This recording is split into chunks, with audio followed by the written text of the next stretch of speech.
Noticias de hoy /vertical. El decreto del gobierno Uribe, donde decía cuánto pagaban por guerrillero muerto. Cerrar admiración.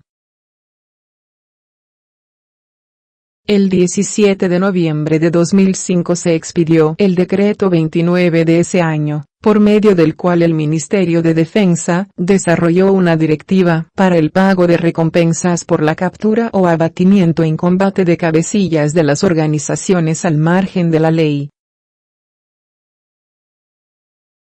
Dicha norma, según algunos líderes políticos, desencadenó una serie de ejecuciones extrajudiciales que el día de hoy tiene a varios uniformados de alto rango en medio de investigaciones e incluso ha envuelto al entonces presidente Álvaro Uribe en el escándalo de los llamados falsos positivos, aunque hasta el momento no hay sentencias en su contra. Eso sí, no hay nada probado sobre la incidencia de este decreto en dichos actos delictivos de algunos militares. Esta directiva fue firmada por el entonces ministro de Defensa y luego embajador de Colombia ante la OEA, Camilo Ospina, con el objetivo, según sostuvo el funcionario, de reglamentar el pago de las recompensas, evitar los equívocos de parte de la fuerza pública y darle transparencia a la política de incentivos. El pago de recompensas es una práctica extendida, presente en todas las democracias, y su reglamentación constituye la aceptación de esta realidad, comentaban los funcionarios en esa época. La norma, que buscaba motivar los resultados en las filas militares, fijó una tabla para establecer cuáles serían los montos a cancelar luego de que estos lograran capturar a un subversivo, darle de baja en combate o incautar artículos como armamento, drogas o elementos que pudiesen funcionar como información para dar con el paradero de estos grupos al margen de la ley. El texto de 15 páginas contemplaba, entre otros aspectos, el pago desde 3.815.000 pesos, hasta 5.000 millones por los cabecillas de las organizaciones armadas, de acuerdo con su importancia y de los hechos que hayan planeado o ejecutado.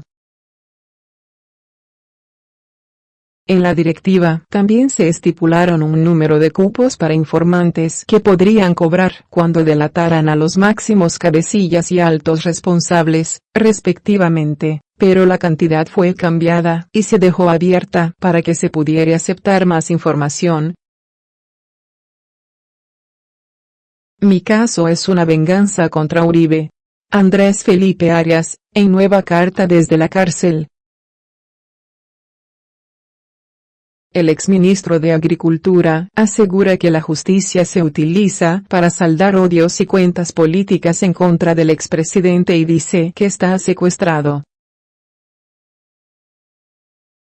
Arias volvió a escribir en la prisión federal de la Florida, Estados Unidos, donde está recluido hace 382 días por el escándalo de Agroingreso Seguro, mientras la justicia decide si es extraditado a Colombia para pagar una condena de 17 años por los cargos de peculado a favor de terceros y celebración ilegal de contratos.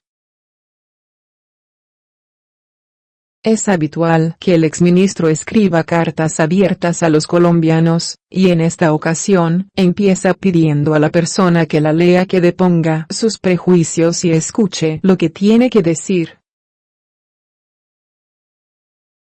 Nuevamente niega los delitos de los que es acusado, asegura que jamás robó y que fue condenado por firmar contratos jurídicamente idénticos a más de 130 que fueron suscritos durante los últimos 25 años entre el ministerio y la OEA. Además, recuerda que otras personas vinculadas al escándalo no han pagado ni un solo día de cárcel. Arias también criticó que haya sido condenado por los magistrados de la Sala Penal que se han visto involucrados en el cartel de la toga, y que adelantan una vendetta contra el presidente Uribe manteniéndolo secuestrado. Por último, criticó a los exintegrantes de las FARC que hoy están en el Congreso, y comparó esa situación con su caso. ¿Cómo entender que personas que hasta hace poco asesinaban, secuestraban y narcotraficaban en los montes de Colombia, hoy ostenten curules en el Congreso de la República, mientras yo, sin haber cometido delito alguno, sigo encarcelado y despojado de mis derechos políticos de por vida? Arias fue condenado en Colombia en 2014, pero antes de ser encarcelado alcanzó a salir del país hacia Estados Unidos y allí solicitó asilo político. Sin embargo, en 2016 fue detenido por la justicia de ese país y está en curso un juicio de extradición en su contra.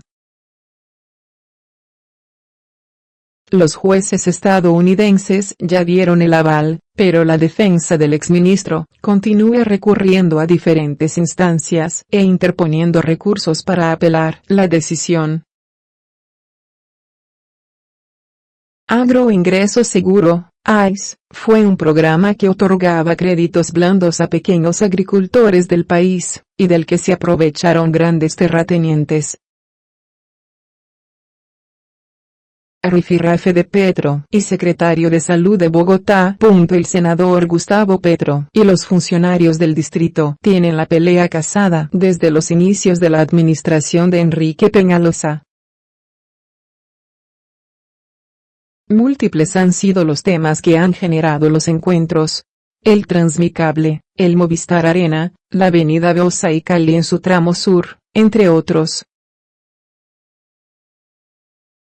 Esta vez el senador de la Colombia Humana, Gustavo Petro, afirmó, a través de su cuenta de Twitter, que 108 casos de sarampión en nuestro país es la demostración del fracaso del sistema de salud. Volvemos al pasado, cuando era una enfermedad ya erradicada. La salud es un derecho, no un negocio. Al paso de las declaraciones salió el actual secretario de Salud de Bogotá, Luis Gonzalo Morales, quien afirmó a través de la misma red social que, típico de @PetroGustavo hablar de lo no tiene la más mínima idea. Parece no saber qué es sarampión, cómo se transmite o que el contagio es de niños venezolanos. Vea pues, ahora resulta que el sistema de salud colombiano tiene la culpa de la crisis en Venezuela. Lo cierto es que muchos venezolanos se encuentran en un precario estado de salud, como quienes están hacinados en carpas cerca al terminal del Salitre. La semana pasada, el distrito aceptó la crisis de salud, pero negó que exista actualmente una epidemia. No es la primera vez que el senador y el secretario de Salud se confrontan a través de las redes sociales.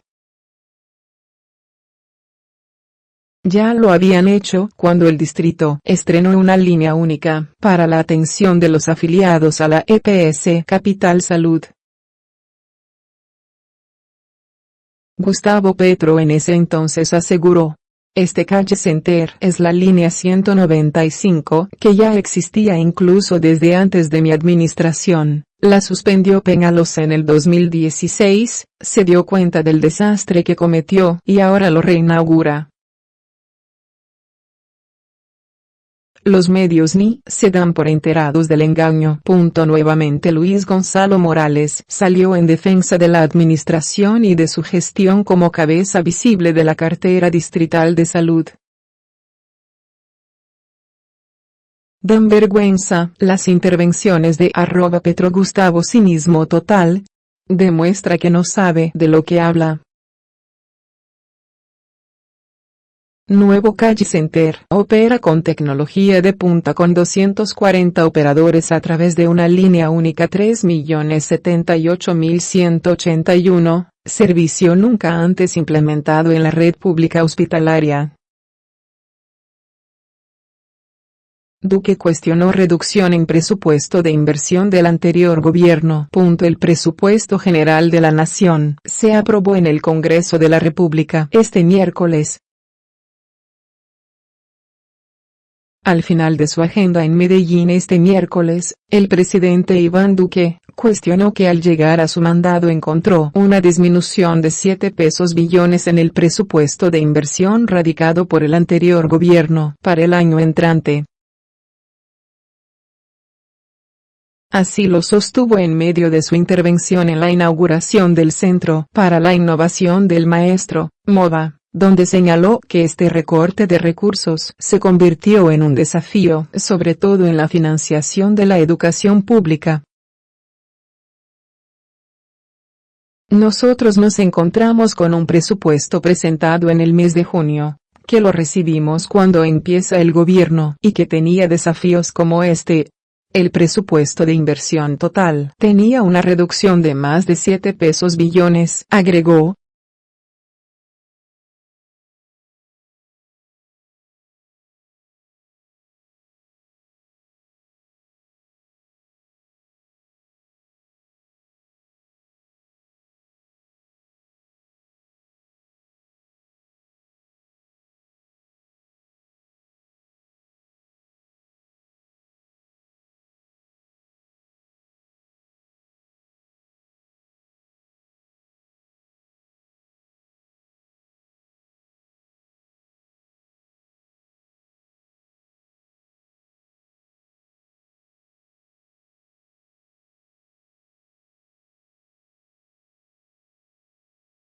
Posteriormente se desplazará hacia el municipio de Montebello, donde participará en la 30º encuentro de dirigentes del suroeste antioqueño.